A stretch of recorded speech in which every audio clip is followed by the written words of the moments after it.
बिस्मिल्लाहिर्रहमानिर्रहीम। अस्सलाम वालेकुम। आप देख रहे हैं हालात। मैं हूं सईद चौधरी। बहरिया टोन वाले मलिक रियाज समेत 190 मिलियन पाउंड के 4 मफरूर मुल्जिमों के पासपोर्ट मनसूख कर दिए गए हैं।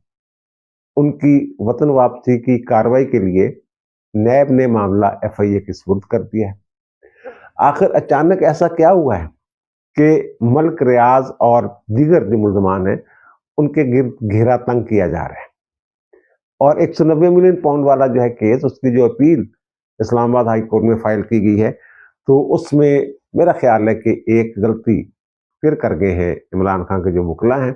वो गलती क्या है, उसका क्या खमियाजा भुगतना पड़ सकता है? क्या वाकईतन इनके जो वकला हैं इमरान खान के, वो नहीं चाहते कि इमरान खान बाहर रहें?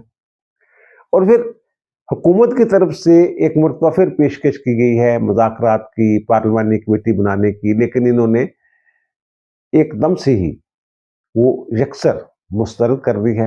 वो पेशकश जो है, इमरान खान किस पे उम्मीद लगा के बैठे हुए हैं? क्या अब इमरान खान को एक हसास अदारे के एक अहम ओहदेदार के तबादले का इंतजार है कि जनाब वो तब्दील होने वाला है? क्या इस तबादले से इमरान खान की उम्मीदें जो हैं वो 12 पूरी हो जाएंगी? ये मौजूआत हैं जिन पे बात करनी है।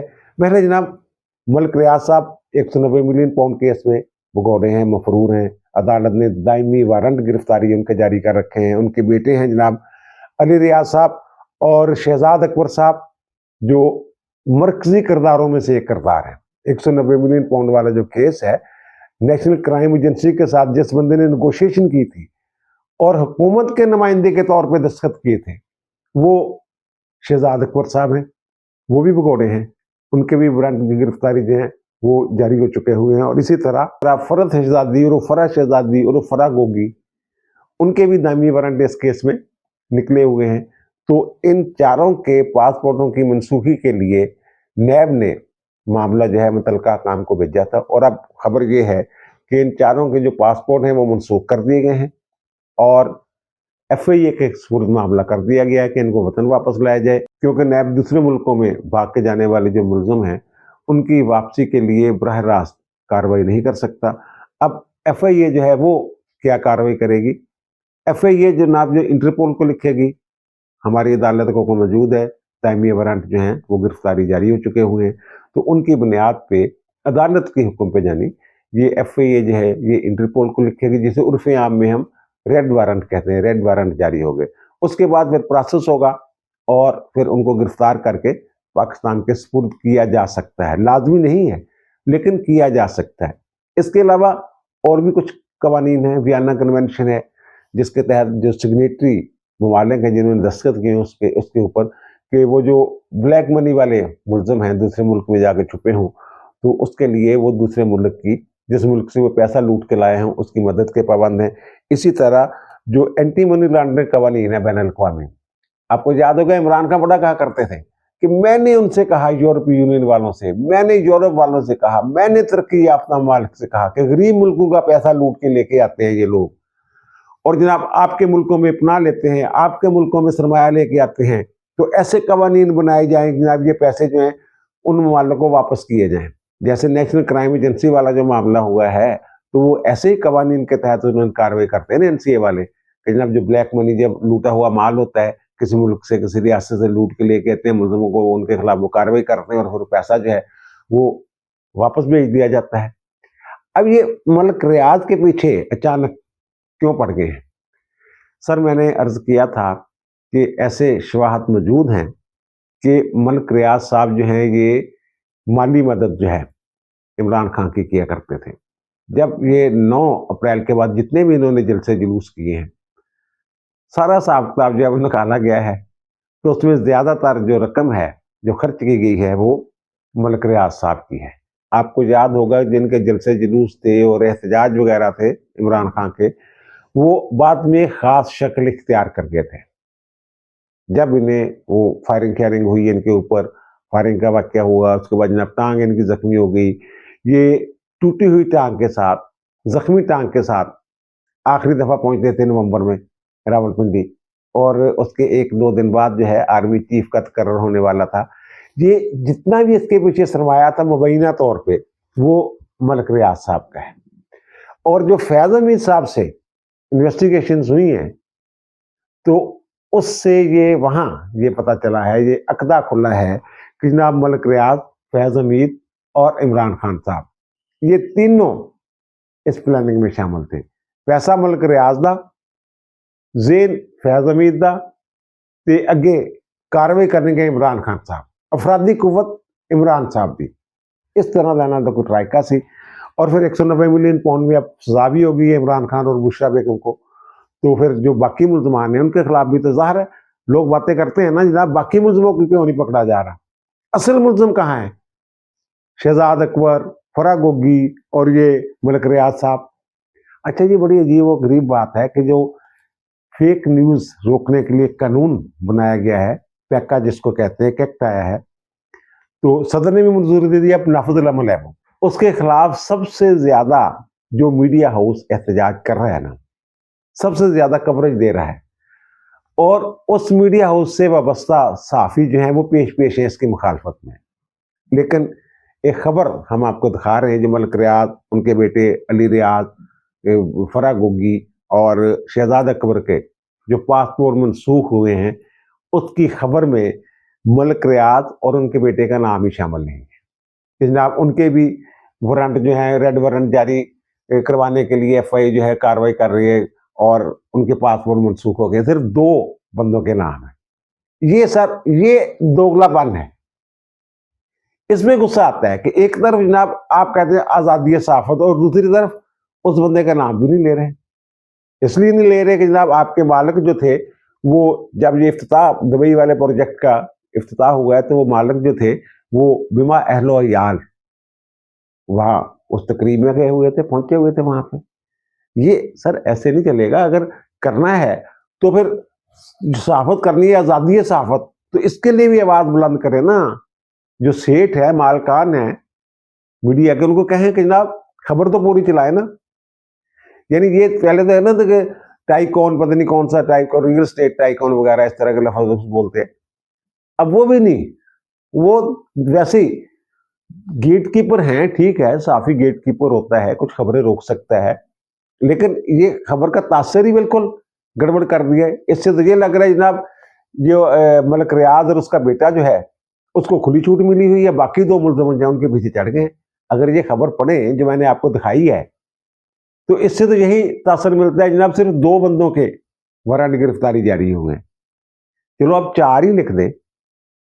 बहरहाल ये सर, और दूसरा जो मैंने कहा ना कि जो ये इन्होंने इस्लामाबाद हाई कोर्ट में अपील दायर की है 190 मिलियन पाउंड वाले केस में, ये कुछ सहाफियों ने मलिक रियाज के बहरहाल हक में ही उनके विलाग वगैरह थे और ट्वीट वगैरह थे, जिसमें उन्होंने जनाब रॉयल कोर्ट ऑफ जस्टिस के एक फैसले का हवाला दिया था, और उसमें पैराग्राफ नंबर 45, उसमें मैंने तफसील के साथ विलाग किया था। पैराग्राफ नंबर 45 एक मरतबा फिर मैं आपको दिखा देता हूँ उस जजमेंट का, जो रॉयल कोर्ट ऑफ जस्टिस ये बरतानिया की अदालत का है। तो उसमें जनाब वो जो पैराग्राफ है ना, वो प्रेस रिलीज है। उस प्रेस रिलीज का जिक्र है जो एनसीए ने जारी की थी 2019 में 3 दिसंबर को, और उसमें ये कहा था जनाब, हमारा जो है ना, जो अली रियाज हैं एनसीए का और उनके दरमियान जो है ना, वो फ्रेमवर्क एग्रीमेंट जो है वो तय पा गया है, और फिर वो ज़ाहिर है मशरूत था पाकिस्तान की हुकूमत की इजाज़त के साथ, और उस पर जनाब साइन भी कराए थे। ये 3 दिसंबर को हुआ है। वो 6 नवंबर को 2019 को जो शहजाद अकबर साहब हैं, उन्होंने साइन कर दिए थे उस पर हुकूमत के नुमाइंदे के तौर पे, और 3 दिसंबर को इसकी जो मंजूरी है, 3 दिसंबर 2019 को ये काबीना से बंद लिफाफे में लेते हैं। तो वो जनाब उसमें ये लिखा हुआ कि जनाब वो हो गए जे रियासत पाकिस्तान को रकम वापस करने के लिए अली रियाज और एनसीए के दरमियान जो है ये एग्रीमेंट हो गया, तय पा गया है। तो जिसके नतीजे में जो इनको ये 460 अरब रुपए का जुर्माना हुआ सुप्रीम कोर्ट से, डेट भी लिखी हुई है उन्होंने कि 21 मार्च 2019 को ये हुआ था। तो ये रकम ये उस वहां पाकिस्तान में ये मुंतकिल कर दी जाएगी, ये इन्होंने लगा दिया। यानी ये तासर दे रहा है जनाब इसमें, तो वो तो एनसीए और इनके दरमियान, मलिक रियाज के दरमियान प्राइवेट माहदा था, हमारा क्या लेना देना। हम तो सिर्फ रकम वापस लाने के लिए हमने कबीना से मंजूरी ली थी। ये ग्राउंड ले रहे हैं। ये ग्राउंड इन्होंने, पहली बात तो ये है कि ट्रायल कोर्ट में नहीं ली। जो ग्राउंड ट्रायल कोर्ट में ना ले जाए, अपील में तो सिर्फ ये देखना होता है कि कानूनी सुकम रह तो नहीं गया या किसी कानून की खिलाफ वर्जी तो नहीं हो गई, ये देखना होता है। बहरहाल इन्होंने, अब जो पता चला है कि इन्होंने अपनी अपील में ये पैराग्राफ जो है ये अपने हक में इस्तेमाल करने की कोशिश की। अब मैंने जो विला किया था ये फंसेंगे कैसे, फायदे के बजाय नुकसान कैसे होगा इनको ये पैराग्राफ शामिल करने से? नुकसान ये होगा, जो फैसला है रॉयल कोर्ट ऑफ जस्टिस का, उसमें तो हुजूर वाला इनकी जो अपीलें थी वो मुस्तरद हुई थी, अली रियाज की और मलिक रियाज की। अपीलें क्या थी कि इनको जनाब इनके जो वीजे वूजे थे वो मनसूख कर दिए गए थे, बरतानिया बदरी का हुक्म हो गया था। तो उसके खिलाफ ये पहले होम डिपार्टमेंट गए, होम डिपार्टमेंट के बाद वो एक अपर ट्रिब्यूनल है वहां गए, अपर ट्रिब्यूनल के बाद जनाब मामला जो है ये रॉयल कोर्ट ऑफ जस्टिस में आ गया। अब उन्होंने इनकी अपीलें मुस्तरद की, यानी ये जो प्ली ले रहे थे कि जनाब हमारा तो एनसीए के साथ माहदा हो गया हुआ है, हम पैसे वापस लेके जा रहे हैं, उसको तो माना ही नहीं। उसके ऊपर तो जजों ने इन्हिसार ही नहीं किया। उन्होंने इनकी जो अपील थी वो डिसमिस करते हुए लिखा था कि जनाब ये लोग जो हैं ये करप्शन और फाइनेंशियल कमर्शियल जो मिसकंडक्ट है उसके मुर्तकब हुए, यानी ये करप्शन का पैसा है, ये करप्ट लोग हैं। अब जब ये पैराग्राफ सामने रखा जाएगा, जब पूरी जजमेंट सामने रखी जाएगी, तो वो कहेंगे जनाब उन्होंने तो, उस अदालत ने, बरतानिया की रॉयल कोर्ट ऑफ जस्टिस जो है उसने तो जनाब ये जो मुल्जिम है इनको करप्ट डिक्लेयर किया हुआ है, तो इनके खिलाफ पाकिस्तान में करप्शन की बुनियाद पे कार्रवाई क्यों नहीं हुई? उस वक्त ये नैब से इन्होंने एक झूठा सच्चा सा केस बनवाया था और फिर नैब ने जनाब इंक्वायरी बंद कर दी थी, ये मामला हुआ था।